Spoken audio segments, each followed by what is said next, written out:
Até hoje, por exemplo, o pessoal acha que eu falei coisa que eu nunca falei. Uma delas é que eu teria chamado uma doadora de leite de vaca. Isso é mentira? Nunca aconteceu na vida. O caso foi o seguinte, cara. Eu tava na Band, no Agora é Tarde. E nos meus monólogos, nos stand-ups, como em qualquer talk show, você procura notícias pra fazer piada. É uma instrução que a gente deixa pros roteiristas, tipo... procura a notícia. Por quê? Quando a notícia está publicada, significa que é pública. Nós não estamos invadindo privacidade de ninguém.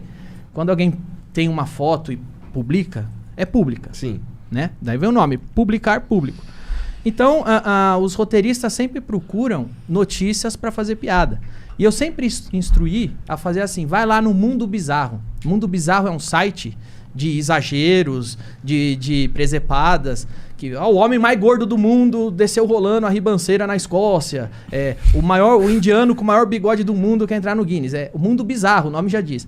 E aí tinha uma notícia no Mundo Bizarro que dizia o seguinte, que brasileira quer entrar no Guinness como maior produtora doadora de leite do mundo.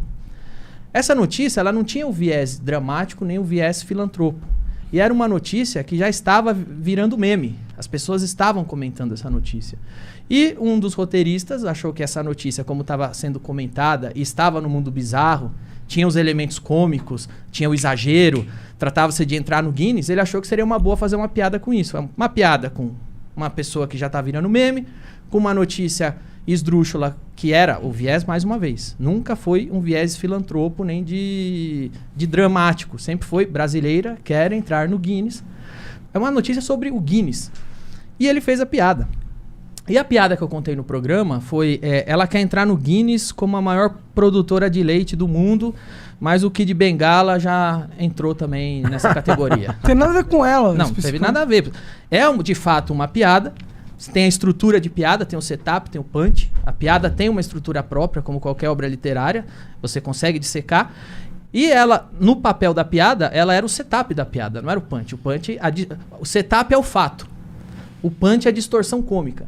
Ela fazia parte do setup, do fato. Brasileira quer entrar no Guinness como maior doadora de leite do mundo. Aí vem a distorção cômica. Kid Bengala, a gente subverte o leite e faz a piada. Foi essa piada que foi contada.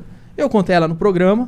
Aí a gente mostrou a foto dela, porque a foto dela estava publicada, era pública. E foi essa piada que eu fiz. O Mansfield ainda pegou um pouco mais pesado que eu, que o Mansfield ainda falou... Olha, tu nem falou que ela tinha nada a ver com vaca, então? Nada. O Mansfield ainda fez uma piada mais pesada que ele falou... Essa daí não faz espanhola, faz a Europa inteira, porque ela tinha os peitos grandão. Foram essas piadas que foram feitas. Passou batido, foi uma piada como qualquer outra que a gente já ela fez. Ela tinha realmente os peitos grandão? Tinha a foto dela, que ela isso segurava é meio poético, os peitos, inclusive. assim, sim. Então, por todos os fatos que eu disse... que é poético? Porque ela tá querendo o Guinness de melhor, mais leite que dá, né? Por isso que é poético. Pô, mas deve ser por isso que o peito dela é grandão, pô. Então, entendeu? E essa é a piada. Por que é poético, tá? É poético porque, porra, se tem uma piada pronta, é essa merda, caralho. Tá bom. Essa foi a piada feita. Nada mais do que isso. Não teve nada de vaca. Ninguém falou vaca. E quem que disseminou essa Terminou a piada, a gente tocou a vida como... Pra gente foi uma das muitas outras piadas que a gente fazia com notícias do site Mundo Bizarro. E tocamos a vida. Depois de semanas, ela aparece na imprensa chorando. E na Carta Capital, foi a primeira revista que deu a manchete, Danilo Gentili chama a doadora de leite de vaca.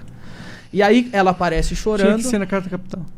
Foi lá que começou. Ela aparece chorando, dizendo que agora por minha culpa eu a chamei de vaca, e as pessoas estavam chamando ela de vaca, o leite dela secou, e na real ela só era uma filantropa que ajudava crianças. Aí a notícia mudou o viés. Não era mais quer entrar no Guinness, e sim é uma filantropa nordestina, pobre, vítima, que sofreu uma exposição, humilhação, e ela estava chorando, dizendo que eu a chamei de vaca, e aí eu mandava o vídeo, falava, ó, este é o vídeo da piada. Em nenhum momento eu disse vaca, a piada é essa, não é nem com ela, é o Kid Bengala. Cara, isso foi pra Folha de São Paulo, isso foi pra Isto É, e todos os lugares noticiou que eu chamei uma doadora de leite de vaca, isso nunca aconteceu. A partir do momento que essa é a narrativa, que essa é a manchete, já existe uma pressão. Se eu ganhar esse processo, nossa... O juiz tá fudido. Não, já existe essa pressão que, porra, claro, a história que foi contada é a seguinte. Ela tava fazendo caridade, doando leite, ajudando crianças. Eu apareci lá e falei, olha que vaca! Vaca. Sim, nesse contexto eu seria um bosta. Mas não foi esse o contexto, não foi isso que aconteceu. Mas essa foi a versão que ficou.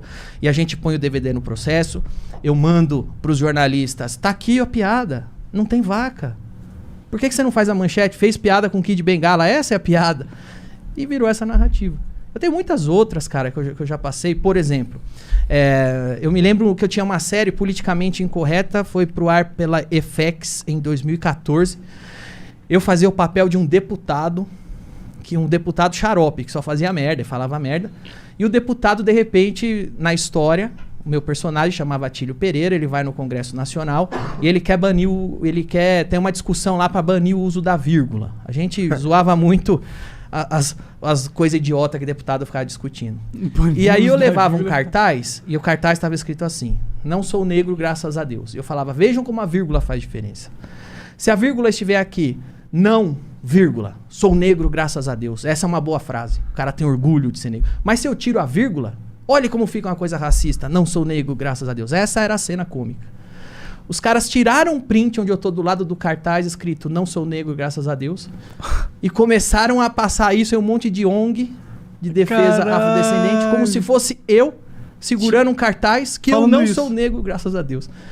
Esse dia eu cheguei na minha casa, tava pichado na minha porta. Seu racista, seu não sei o quê. Caralho. Teve uma outra que eu acho que foi a mais grave ainda. Mais grave. Eu tava em Curitiba fechando um patrocínio de um celular brasileiro. E aí fechei o patrocínio, peguei o avião. Quando eu cheguei em São Paulo, os caras, pô, mano, não dá pra te patrocinar, cara. Você fica endossando o estupro da menina do Rio de Janeiro. Lembra uma menina do Rio de Janeiro que foi estuprada em grupo e tava dopada? Ah, lembro. Eu falei... Quê? Eu? É. O que você tá falando, velho? Tá aqui. Aí ele me mandou um print. O print era o seguinte. Esse print, ele passou por todas as etapas da máquina de assassinar a reputação. A menina foi estuprada grupalmente no Rio de Janeiro. E eles começaram a assinar a Menezes, Brasil 247, esses blogs que faziam parte de uma esgotosfera. Que caiu até, muitos desses caíram na Lava Jato. Eles recebiam, de fato, dinheiro público para assassinar a reputação de inimigo que eles consideravam inimigo do governo. Esses caras foram caçar alguma coisa que eu falava que desse margem para interpretação. Eles foram pegar um tweet meu de 10 anos atrás, que eu tava comentando o Big Brother. Teve um caso no Big Brother que o casal ficou bêbado e transou, e todo mundo tava tirando sarro, e o cara era feio, a mulher era bonita. E eu comentei alguma coisa que foi mais ou menos assim, eu não me lembro, mas era mais ou menos assim. Os cara foi esperto, esperou a mina ficar bêbada, pra achar ele atraente e eles transar.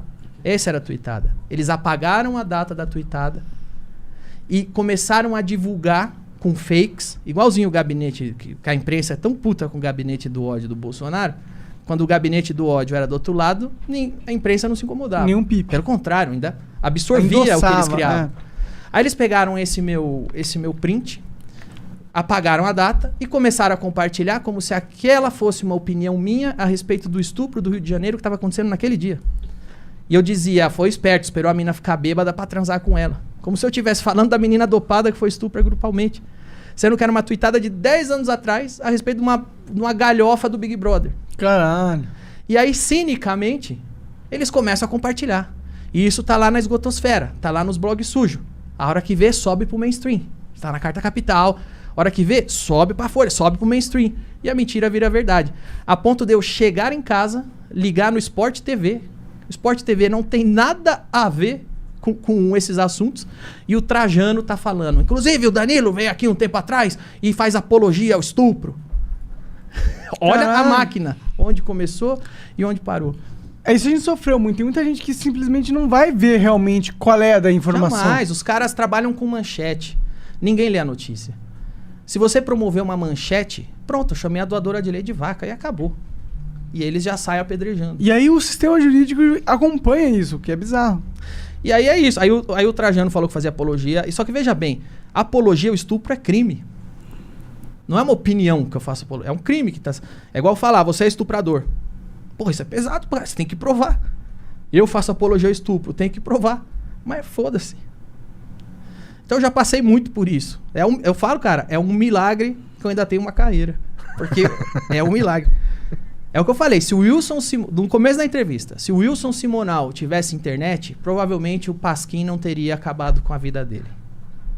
Você atribui à internet a sua imunidade, então? Eu atribuo a internet ao megafone, porque quando eu vou e falo, pessoal, vejam aqui, apagaram a data do print. Olha essa mentira. Vejam aqui, eu não chamei ela de vaca. Aí você fica com as pessoas. Você tem um contra-ataque. Você tem pelo menos as pessoas que se importam com a verdade e vão pesquisar, entendeu? Que é normalmente os seus fãs de verdade, né? Porque um cara que gosta de você, ele... E o que não gosta não quer nem saber se é mentira. Quer que se foda. É o que tem pra apedrejar, vamos jogar pedra. É isso.